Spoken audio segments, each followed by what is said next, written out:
नमस्कार, स्वागत है। आप देख रहे हैं कहानी कुर्सी की, और कहानी कुर्सी की में आज हम बात करेंगे इस वक्त की सबसे बड़ी खबर की।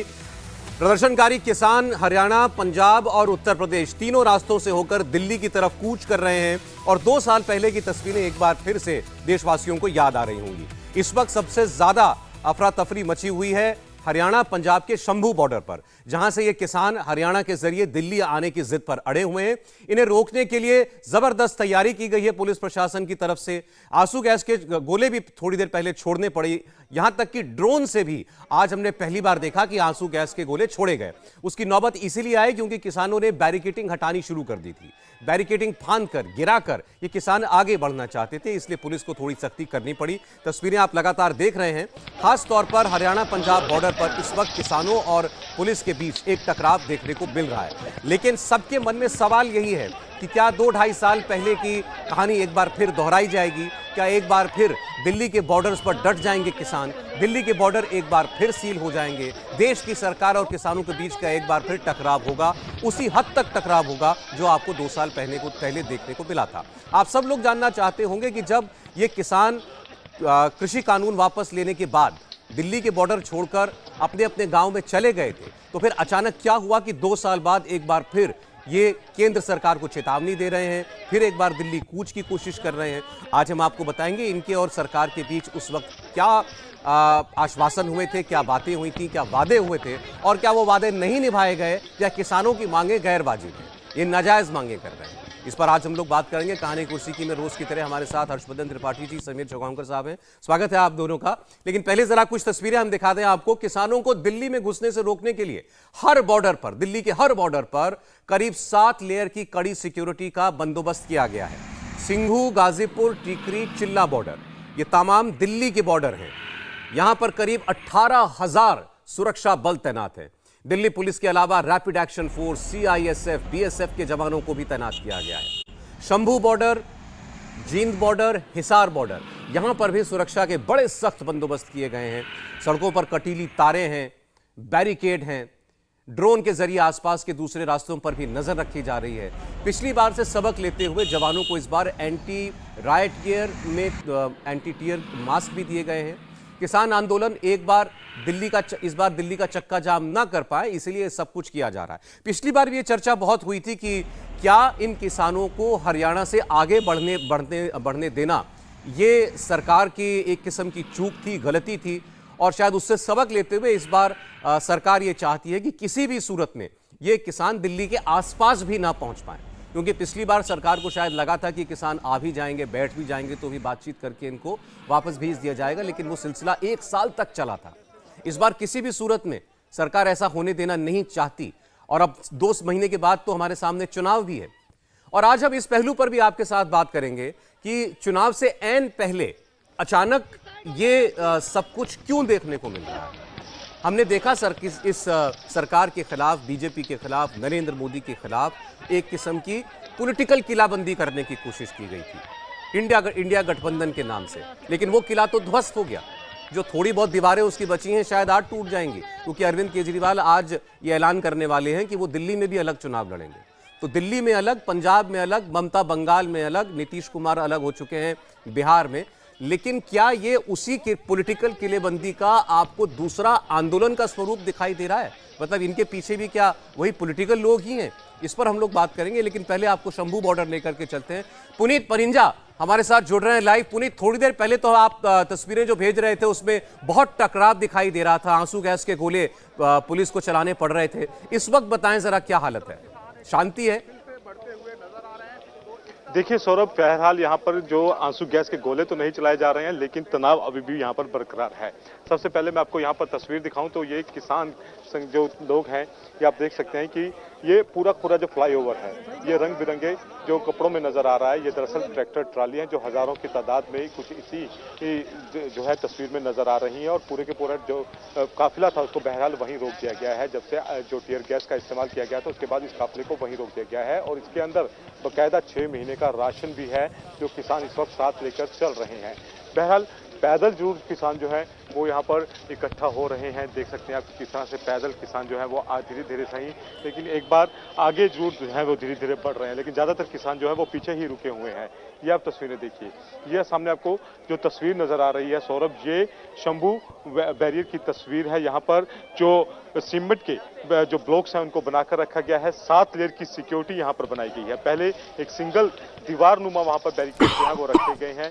उसके बाद आगे एक कंक्रीट का एक पूरा का पूरा कंक्रीट का बिछाया गया, उसके ऊपर कीलें जो है पुलिस कीलें जो है वो लगाई गई हैं ताकि ट्रैक्टर ट्रॉली उसको क्रॉस ना कर सके। उसके आगे फिर से एक स्लैब नजर आती है, स्लैब के अंदर जो है वो यहाँ पर सीमेंट भरा हुआ है और उसके आगे कंटीली तारें हैं और फिर आगे जो है 7 लेयर सिक्योरिटी इस तरह से बनती है। पैरामिलिट्री फोर्स के जवान है, उसके साथ ही हरियाणा पुलिस के जवान हैं।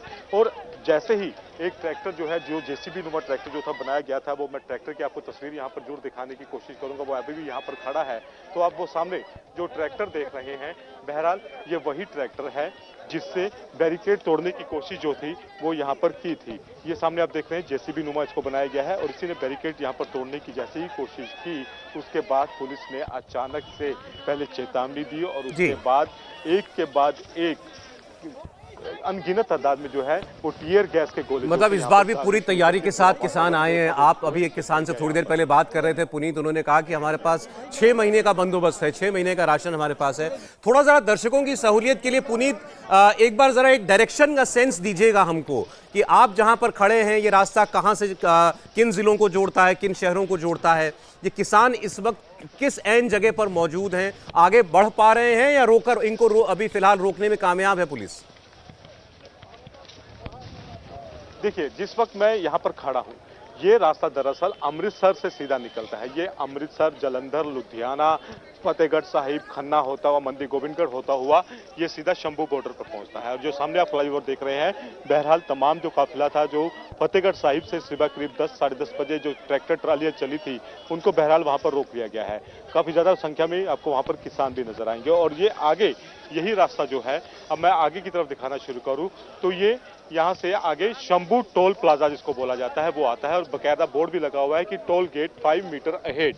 यहाँ से टोल गेट जो है वो 500 मीटर है, जो हरियाणा का पहला टोल गेट आता है। और इसके आगे जो है वो अंबाला शुरू हो जाता है और अंबाला के बाद फिर अंबाला, कैंट, शाहबाद, कुरुक्षेत्र, करनाल, पानीपत होते होते सोनीपत और उसके बाद सीधा आप दिल्ली एंटर करते हैं। तो ये सीधा रास्ता जो है ये दिल्ली की तरफ जाता है और ये इस वक्त पूरी तरह से ब्लॉक किया गया है और पिछले 5 दिन से यहाँ पर कोई ट्रैफिक की आवाजाही जो है वो नहीं हो रही है। वजह यह है कि इस बॉर्डर को पूरी तरह से सील कर दिया गया है, एक तरह से किले की तरह इसको बना दिया गया है और सीमेंट के बड़े बड़े जो ब्लॉक्स हैं उसको यहाँ पर रखा गया है। उसके साथ ही कीलें यहाँ पर लगाई गई हैं ताकि कोई भी यहाँ से ना क्रॉस कर पाए। और दूसरा जो रास्ता मैं दिखा रहा हूँ वो सीधा रास्ता जो है वो अमृतसर की तरफ निकल जाता है और दोनों रास्ते जो है इस वक्त यहाँ पर किसानों से खचाखच भरे हुए हैं। आप ये तस्वीर देख सकते हैं और फ्लाईओवर जो है सामने मेरे, उस फ्लाईओवर के ऊपर आपको काफी बड़ी संख्या में भीड़ जो है वो नजर आएगी। मैं आपके पास पुनीत लौट रहा हूं थोड़ी देर में। देखिए, केंद्रीय कृषि मंत्री अर्जुन मुंडा जो कई 2 राउंड 3 राउंड की बातचीत उनकी और इन किसानों की हो चुकी है। कल भी वो गए थे इनसे बातचीत करने के लिए, देर रात तक बातचीत होती रही लेकिन फिर उसके बाद वार्ता टूट गई। उनका अभी बयान आया है और उन्होंने कहा है कि कुछ लोग चाहते ही नहीं है कि समाधान निकले। तो मुझे तो ये लग रहा है कि ये बिल्कुल पेशबंदी वैसी ही हो रही है, वैसे ही हालात बनते जा रहे हैं, वैसे ही बयान आ रहे हैं जो 2 साल पहले हुआ था। कृषि मंत्री अर्जुन मुंडा, उनकी बात जरा सुनिए, फिर आते हैं मेहमानों के पास। देखिए, मैं इस समय ये कहूंगा कि बहुत सारे ऐसे लोग जो सरकार को जानकारी मिल रही है, बहुत सारे ऐसे लोग जो इसमें कोशिश करेंगे कि इस तरह का स्थिति बने जिससे एक वातावरण प्रदूषित हो। और मैं तो ऐसे किसान भाइयों से भी कहूंगा कि इन सारे चीजों से वो बचे, क्योंकि भारत सरकार प्रतिबद्ध है किसानों के हितों को लेकर। देखिए, ऐसा है कि कुछ बातों पर सहमति बनी और अधिकांश बातों पर सहमति बनी। कुछ बातों पर हम अभी भी ओपन हैं बातचीत करने के लिए और उसके कई विकल्प वो भी दे सकते हैं, मैं भी दे सकता हूं। उसमें हम एक विकल्प पर आकर के उसका समाधान ढूंढ सकते हैं। विकल्प इन द सेंस कि सॉल्यूशन के लिए रास्ते कैसे हों। कि सरकार ऐसे कई मामलों का सहमति बन चुकी थी और उस पर बात आगे बढ़ चुकी थी, लेकिन कुछ विषय को लेकर मुझे ऐसा लगता है कि कुछ ऐसे लोग भी उसमें हो सकते हैं जो इसका समाधान के बजाय समस्या के रूप में देखना चाहते हो। पर मैं किसानों से यही निवेदन करूंगा कि वैसे लोगों के जो पूरे वातावरण को प्रतिकूल बनाना चाहते हैं उससे सावधान रहें।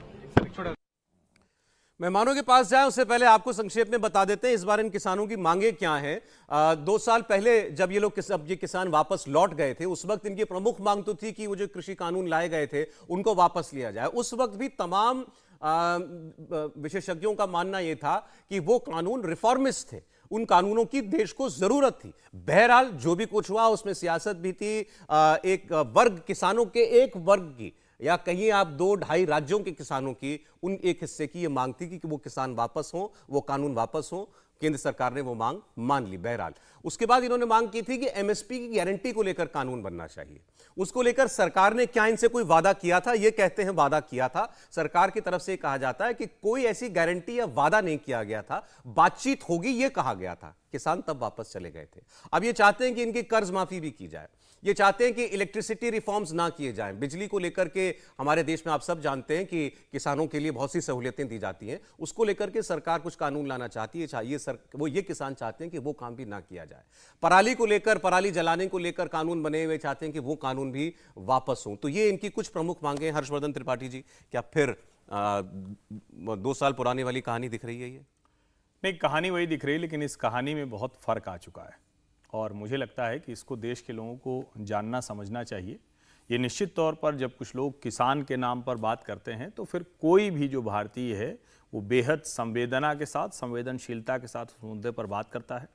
भारत की सरकार ने, मुझे नहीं ध्यान में है कि कोई सरकार उठकर किसानों के पास इस तरह से गई हो। कभी कोई वाकया मुझे नहीं याद आता है। चौधरी चरण सिंह जी को तो दिल्ली का बोट क्लब पूरा घेरना पड़ गया था और उनकी मांग ही यही थी, जो अभी भारत रत्न चौधरी चरण सिंह जी हैं, उनकी मांग ही यही थी कि भैया किसानों के लिए बाजार तो खोल दो। बाजार सिर्फ उद्योगपतियों के लिए खुला रहता है और ये बार बार कहा जाता है कि किसान को आप सरकार की कृपा पर कब तक रखेंगे।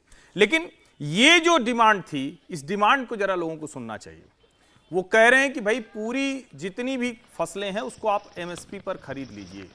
सवाल ये कि क्या एमएसपी पर गेहूं धान जो हमारी ज़रूरत से भी कई गुना अधिक है उसको खरीद कर इस सरकार का बजट चल सकता है? फिर पुल बनाने के लिए, सड़क बनाने के लिए, स्कूल बनाने के लिए, अस्पताल बनाने के लिए, कोई भी आप जो काम कहते हैं, या जो हमारे सीमावर्ती गांव हैं उस पर जो इंफ्रास्ट्रक्चर उसको तैयार करने के लिए सरकार के पास पैसा बचेगा? तो इसका जवाब है नहीं, क्योंकि वहां सिर्फ जिसको कहते हैं कि एक आवक होती है, दूसरी तरफ कहां जाना है, तो वहां से कोई आवक नहीं है, सिर्फ और सिर्फ जाना है। जब हम कहते हैं कि क्या अन्नदाता की मांग हम नहीं स्वीकार करेंगे, तो यह भी समझना चाहिए कि पिछले कुछ वर्षों में पंजाब खेती किसानी की हालत में जो देश का नंबर 1 राज्य हुआ करता था वो 10वें नंबर के नीचे चला गया है, क्योंकि लगातार वहां के किसान जो उपज उनको क्रॉप डाइवर्सिफिकेशन करना था वो उन्होंने नहीं किया। पंजाब भूजल के मामले में, जिसको हम कहते हैं जल स्तर, उसके मामले में सबसे खराब स्थिति है। अच्छा होता कि ये सारे किसान आते और सरकार से कहते कि नीति आयोग की पिछले 2 दशक की जो रिकमेंडेशन है, जिसमें उन्होंने कहा कि पंजाब के किसानों को धान गेहूं से अलग थोड़ा बाहर आना चाहिए, उस तरफ जाते। लेकिन वो क्या मांग रहे हैं? 60 साल का किसान हो जाए तो उसको 10,000 की पेंशन दे दीजिए। वो क्या मांग रहे हैं? वो कह रहे हैं 735 किसानों के लिए हरियाणा और दिल्ली की सरकार जमीन दे दे, हम शहीद स्मारक बनाएंगे। कहीं कोई गोली नहीं चली थी, कहीं किसी सरकार ने कोई ऐसा काम नहीं किया। किसान कहां उनकी जान चली गई, कौन लोग मारे गए, वो आज तक कोई उसकी सूची नहीं है, लेकिन फिर भी शहीद किसान कहकर किसानों को भड़काने का काम होता है। वो कह रहे हैं कि अच्छा ठीक है, हम जब उपज खरीदें तो हम उपज खरीदने और बेचने के लिए जो मंडी है उसके कानूनों के तहत है। सरकार कह रही कि भाई आप खुले में बेचो ना, क्या दिक्कत है? आप जब देश के ज्यादातर राज्य आज किसानों के लिए रिफॉर्म करने को तैयार हैं, वहां किसान उसको देख भी रहे हैं, उसको स्वीकार कर रहे हैं, लेकिन आप कह रहे हैं ना कुछ लोगों का कॉकस तय करेगा। और जो सबसे बड़ी बात है, जिस संयुक्त किसान मोर्चा की बात की जाती है, इस बार ये संयुक्त किसान मोर्चा का आंदोलन नहीं है। संयुक्त किसान मोर्चा अराजनैतिक नाम से एक नया संगठन है। सिर्फ 2 नेता हैं जो डल्लेवाल और सरवर सिंह, इनका नाम सामने आ रहा है, और यहां तक कि हरियाणा के किसान नेता जो गुरनाम सिंह चढ़ूनी है, जो पश्चिमी उत्तर प्रदेश के किसान नेता नरेश टिकैत हैं, इन सब ने अपने आप को इससे विड्रॉ कर लिया। कहा ये तो ब्लैकमेलिंग है, ये नहीं हो सकता ना कि जब आप मन करेंगे 100, 200, 400 ट्रैक्टर इकट्ठा करेंगे, फिर कहेंगे कि 1000, 2000 ट्रैक्टर इकट्ठा करेंगे और उसका चल पड़ेंगे, कहेंगे 6 महीने का हमने राशन रख लिया। अगर इतनी संपन्नता है, इतनी समृद्धि है, तो आपको बेहतर कीमत की तरफ जाना चाहिए। एमएसपी तो किसान को गरीब बनाए रखने का षड्यंत्र है। वो इसलिए रखी गई थी कि जब देश में अनाज की कमी थी तो कम से कम उतनी गारंटी सरकार दे। मूल मुद्दे से ही ये किसान भटका रहे हैं, किसान विरोधी हरकतें अब कर रहे हैं। एक सवाल बस और समीर जी, फिर मैं आ रहा हूं। क्या सरकार ने इनसे वादा किया था एमएसपी पर कानून बनाएंगे जब ये उठे थे दिल्ली से? जब ये उठे थे तो देश को बहुत अच्छे से जानना चाहिए, सरकार ने कोई वादा एमएसपी पर बनाने का नहीं किया। सरकार ने क्या कहा था वो मैं दोहरा रहा हूं, और ये भी जानिए, संयुक्त किसान मोर्चा की तरफ से एमएसपी की जो कमेटी सरकार की, उन्होंने अपने मेंबर का नाम तक नहीं दिया। जो ऑल इंडिया किसान सभा के भूपिंदर सिंह मान हैं, उन्होंने बाकायदा प्रेस विज्ञप्ति जारी करके कहा है कि ये तो ब्लैकमेलिंग है, ये तो हमारे पंजाब को, हमारे किसानों को पीछे ले जाने वाली हरकत है। और उसमें सबसे जो बड़ी बात थी कि तीनों कृषि कानून वापस लेंगे, वो वापस लिया गया। इसके आधार पर ये किसान उठे थे। और जो सबसे बड़ी बात है, मैं सर्वोच्च न्यायालय की तरफ मुंह करके ये बात कह रहा हूं, सर्वोच्च न्यायालय ने एक कमेटी बनाई थी जिसने बाकायदा इस पर एक रिपोर्ट प्रस्तुत की थी। वो रिपोर्ट आज तक क्यों नहीं लागू की गई? क्यों किसानों से, जितने स्टेक होल्डर्स थे, पीओ से, सबसे बात करके वो रिपोर्ट बनाई गई? वो रिपोर्ट क्यों नहीं लागू की गई? और एमएसपी को, जिसको हम कहते हैं ना कि आपकी एमएसपी कम हुई क्या, तो आपको ये जानना चाहिए कि लगातार बढ़ते बढ़ते आज रिकॉर्ड एमएसपी इस सरकार में दी जा रही है। एमएसपी पर जो खरीद है वो रिकॉर्ड हो रही है। हालांकि वो कांग्रेस पार्टी की तरफ से जयराम रमेश ने आज कुछ दावे किए हैं। उन्होंने कहा कि हमने तो अपने 10 साल के अंदर इतना फीसद बढ़ा दिया था, 126%, जाने कितना परसेंट बढ़ा दिया था, सरकार वो नहीं कर पा रही है।